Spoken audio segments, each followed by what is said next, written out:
Good evening. This is Bridget Talbot and my presentation on learning assessments and digital tools programs for learning assessments. The second stage of backward design is to think like an assessor.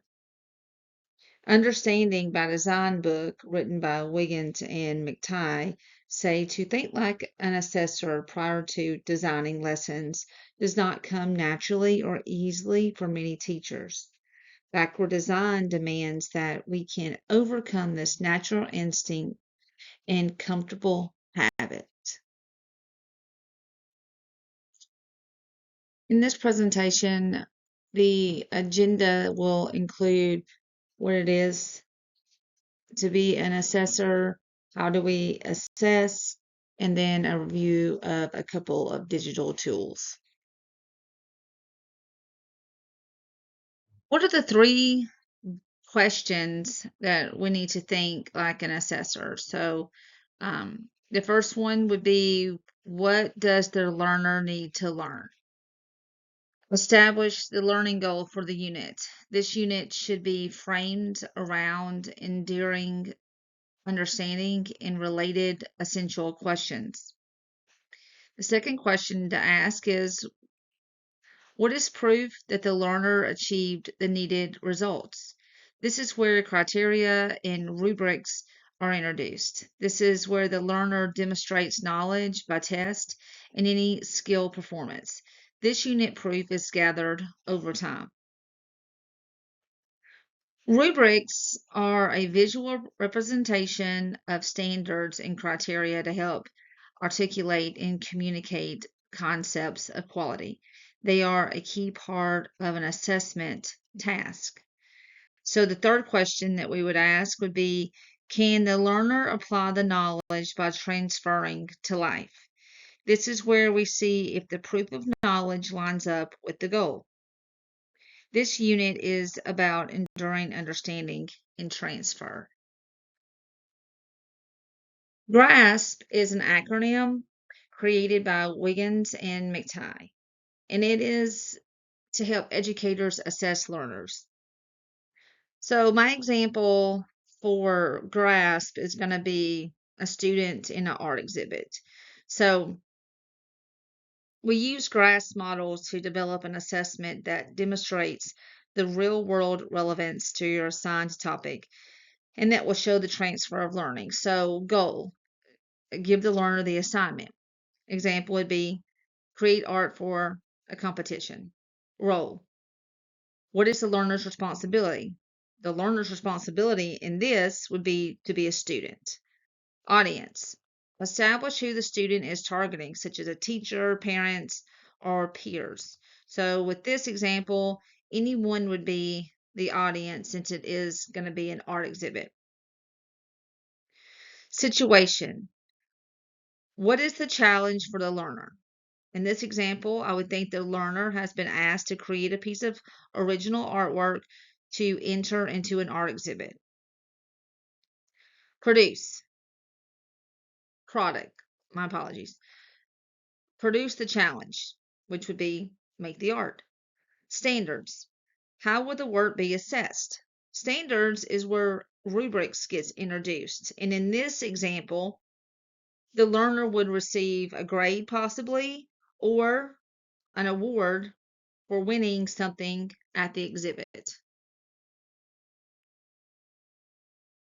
The logic of backward design has 6 facets, which can be argued that when used, they reveal understanding. So they are useful when identifying criteria and constructing rubrics for assessments.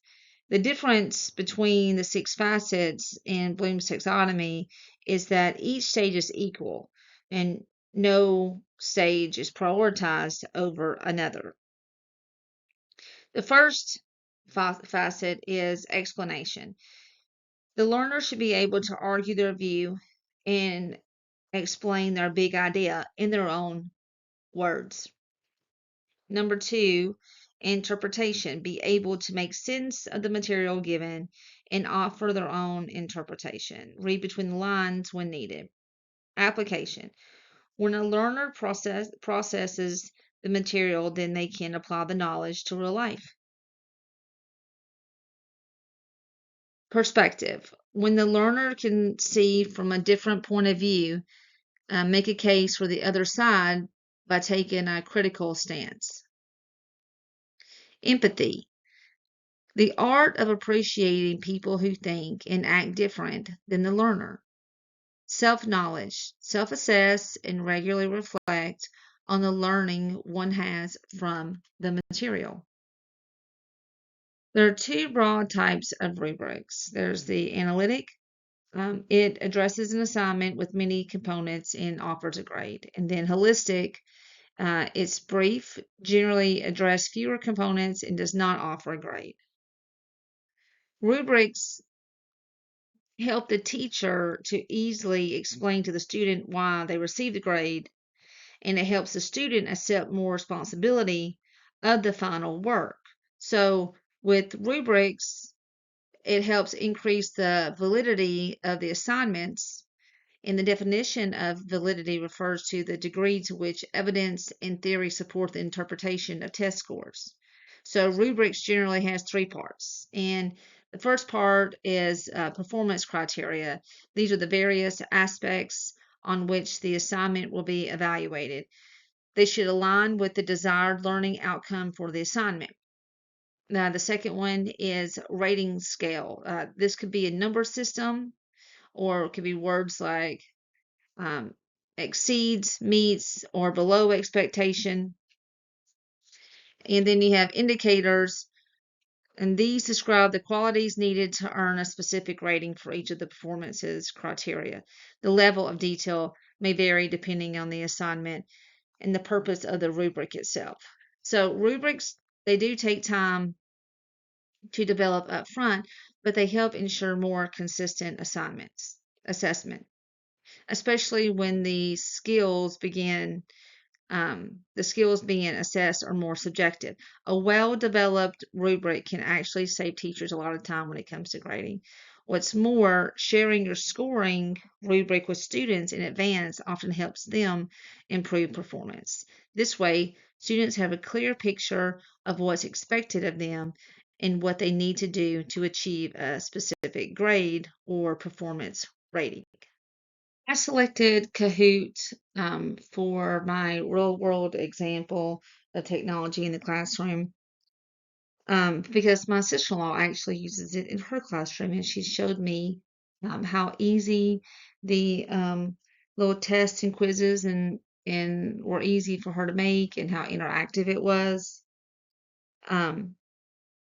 I did some reading about it, and it says that it motivates and activates students' learning because it can test their knowledge, reiterate important concepts, and help them retain information, all by playing games. So I think that is a really fun thing for kids to use instead of just traditional boring ways of studying. So I watched this video. It's just 5 minutes. That was very informative.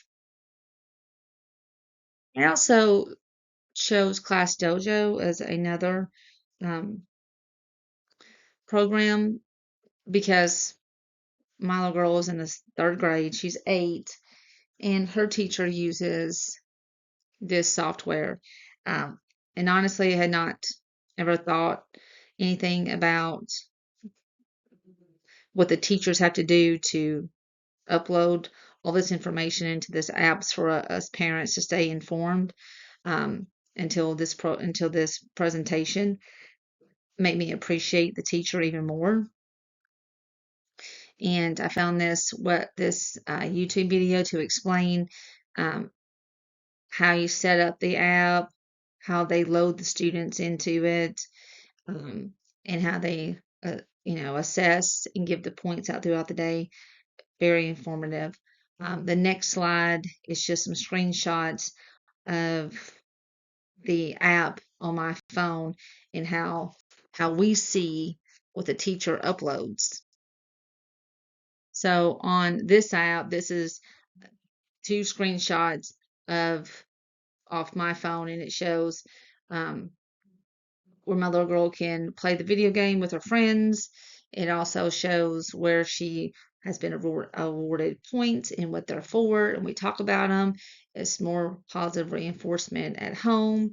It's, to me, a fantastic um, app, and as a parent, I truly appreciate it. And I appreciate everyone listening to my presentation. I look forward to listening to yours.